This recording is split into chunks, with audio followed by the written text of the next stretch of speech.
mañana va a ser un día particular, porque mañana es un día donde se renuevan las LEVAC. Si ustedes no saben que la LEVAC, yo les digo que es como más o menos como una especie de deuda interna, ¿sí? Pero vamos a ver qué pasa con la cuestión de la LEVAC y del dólar, ¿sí? Pero aquí lo tengo a Diego Giacomini. Antes de pasar al tema de LEVAC, quería preguntarte tu mirada sobre esto de los sindicalistas y la UIF.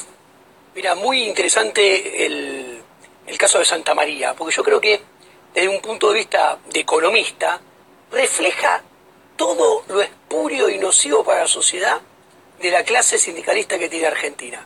Te lo resumo. Primero, altas regulaciones que impiden que el que quiera trabajar de encargado por un salario inferior que el que exige, lo pueda hacer. Punto número 1.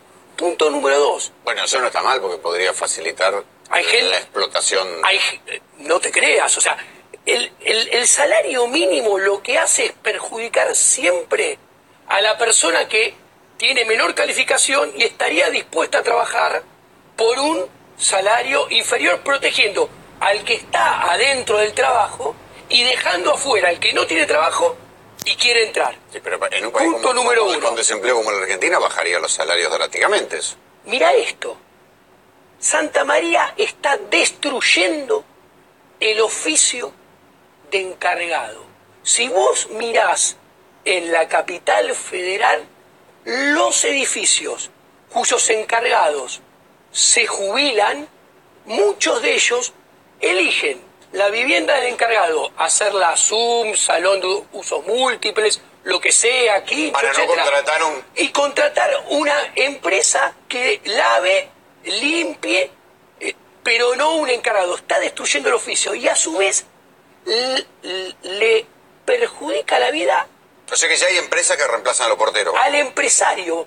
Pero mira qué empresario particular. Porque el empresario que contrata al encargado son vecinos. Que capaz viven en un departamento de un ambiente, 2 ambientes, y tenemos el salario, el sindicalista que impone regulaciones con su sindicato en sociedad con el político, que a su vez tiene las cargas sociales. Uno se encuentra que al salario de bolsillo del encargado hay que agregarle un 70% arriba de costos debido a las regulaciones sindicales y a las cargas sociales, todas como uno. Y esto lo tienen que pagar laburantes que capaz ganan 20.000 pesos. Ahora, esta descripción habla de un buen sindicalista, porque lo contrario, lo que usted define es la precarización del trabajo de los porteros, y todos los sindicalistas hicieron lo mismo, tirarían abajo hablan la muy escala mal salarial. Porque el oficio está desapareciendo y al mismo tiempo hay gente que no puede pagar sus expensas y entra en deuda por esto. El oficio está desapareciendo, el oficio del encargado, lentamente. Bueno, eso habla muy mal. En el edificio donde vivo yo no hay encargados, sino que hay una empresa de limpieza. Bueno, me estás dando la razón. Sí.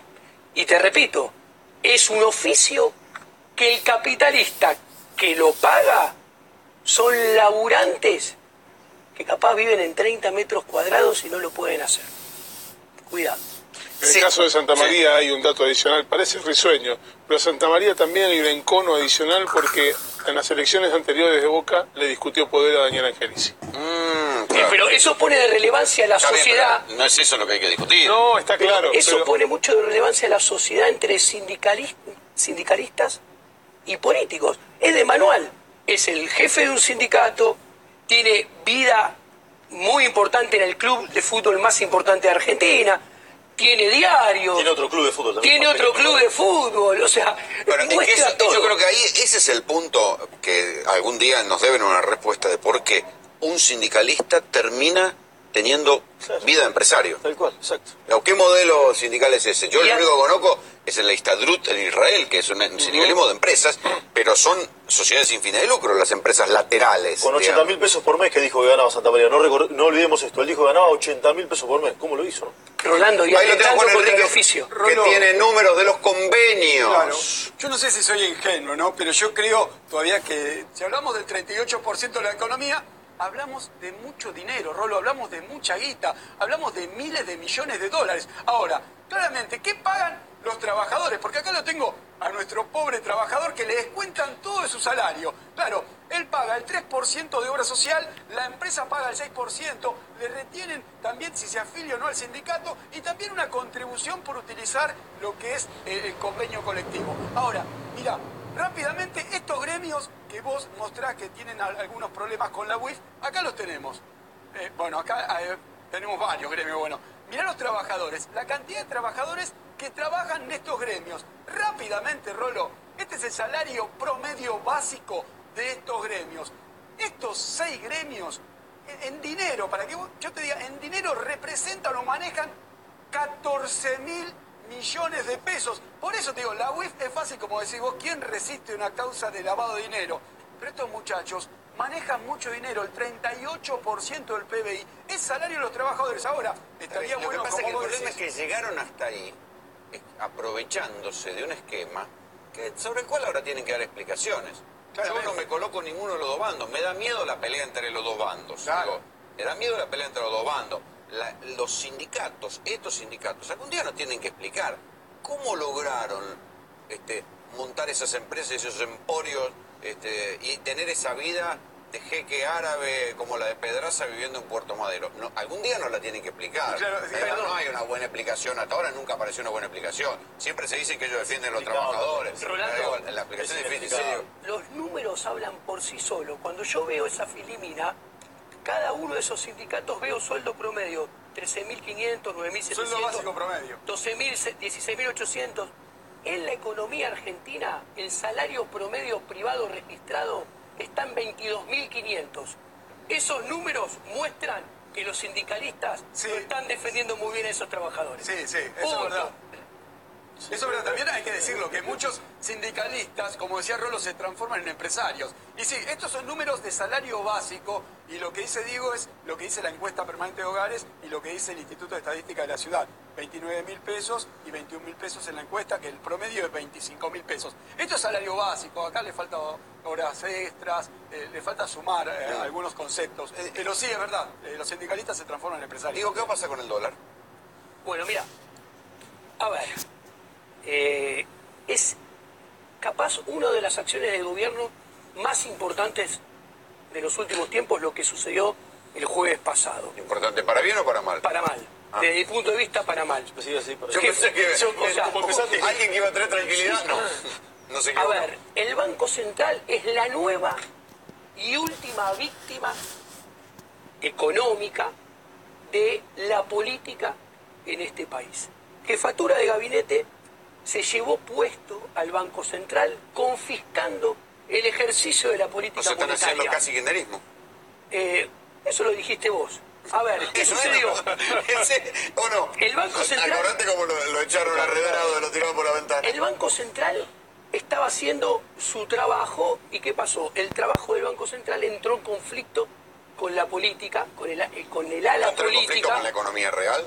No, señor. A ver, el problema del nivel de actividad, la anemia del nivel de actividad, no es un problema de tasa de interés. Y es muy fácil de demostrar.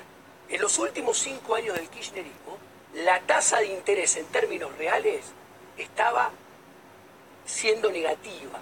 Y la economía punta a punta creció 0. Y el PBI per cápita, cuando comparamos cierre del 2015 contra cierre del 2011, o sea, todo el segundo mandato de la expresidente Cristina Fernández de Kirchner, cayó 5%. ¿Qué hizo la jefatura de gabinete? Jefatura de gabinete confisca la política monetaria, cambia las metas de inflación para, punto número 1, contradiciendo el discurso de Mauricio Macri, presidente de la Nación, en 2 años tolerar como mínimo 10 puntos más de inflación. 5 este año, 5 del 2019. ¿Eso no es un fracaso? Pensar que vamos a tener, elevar las expectativas, pensar que vamos a tener más inflación. ¿No es un fracaso? Claramente es un fracaso, pero es parte del ¿El fracaso de gobierno. quién es? Pero, ¿Del gobierno o del presidente pero del la Banco discusión Central? es que quieren tolerar un poco más de inflación para que no caiga la actividad. A ver, pero eso es un error de diagnóstico, de lectura que va a llevar a una política económica errónea que va a traer peores resultados. Cambiar la meta y bajar la tasa de interés concretamente va a ser más expectativas de inflación, más inflación, dólar más caro, pero no va a ser mayor nivel de actividad ni más creación de puestos de trabajo en la Argentina que va a venir. ¿Qué sucede? A ver, en Argentina... Pero acá hay una cosa que dicen que la teoría de los monetaristas puro fracasó. Esta de que la idea de la... Estucenaga no es monetarista, primer error. Bueno, no importa, de los ortodoxos, de lo que dicen que la inflación es un fenómeno monetario, fracasó. Porque dicen, es un error también. Se puso la tasa alta y sin embargo la inflación siguió. A ver, ¿qué sucede? Y esto yo he escrito mucho en medios. ¿Cuál es el problema? A ver, con la este gobierno tiene dos políticas. Una política fiscal y una política monetaria. Para que lo entienda la audiencia, imagínense que son dos hijos. La política monetaria es un hijo que se llevó 3 materias a diciembre. O sea, hizo algunas cosas bien, otras cosas se equivocó, las hizo mal, se llevó 3 materias a diciembre.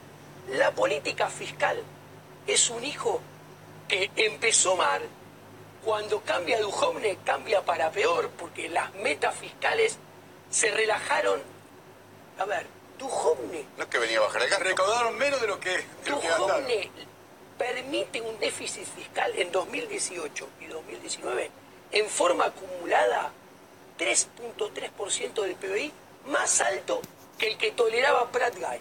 Entonces, el hijo política fiscal se llevó 6 materias a diciembre. Entonces, ¿qué hace? Vos premiás al de 6. ¿Qué hace un buen padre? Es inconsistente. Un buen padre dice, ante esta inconsistencia viene el verano. ¿Qué hago? Un buen padre agarra y dice, mirá, la política monetaria es mejor que la política fiscal. 3 materias en diciembre contra 6 en marzo. Bueno, tenemos que hacer que la política fiscal mejorarla para que se parezca y se emparde a la política monetaria. ¿Qué hizo jefatura de gabinete? Agarró y al pibe que se llevó las 3 materias a diciembre dijo, ¿sabes qué? Es un garrón. Igual nos tenemos que quedar acá las vacaciones, sin vacaciones, si no, no nos podemos ir, porque tu hermano, que es un desastre, tiene que estudiar. Así que vos tampoco se estudie nadie, llévate las 3 derechito a marzo. Eso es lo que están haciendo con la política monetaria. Diego, gracias por venir. No, de nada.